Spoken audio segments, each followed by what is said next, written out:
بصراحة من ساعة المنتخب بتوع الألوان دول طلعوا، والمصيبة السوداء إن المنتخب أسبانيا كمان كان هيحصلوا، وبلجيكا طلعت أسبب بالقطع في ماتش الأرجنتين وأستراليا اللي إحنا دلوقتي بنشوف فرق لا يعلم بها إلا ربنا في دور ال 16. ماتش هباب يا ناس، ماتش هباب، ماتش الأرجنتين وأستراليا ده. إيه الماتش ده يا جدعان؟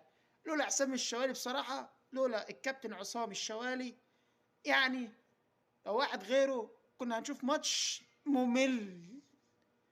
ماتش يكرر، الواحد يكرر في يتفرج على كاس العالم، الواحد حاسس انه بيتفرج على كاس الامم الافريقيه، على بطوله افريقيا. انا مش عارف ايه الهم ده، انا مش عارف ايه الهم ده. بصراحه الفرق الاوروبيه او المنتخبات الاوروبيه بتدي متعه للكوره، بتدي متعه للكوره. كله طلع، طلعت استراليا، دخلت اليابان، ودخلت كوريا، ودخلت مش عارف مين تاني، وغنى والسنغال دخلت. ده هباب يابا، هباب.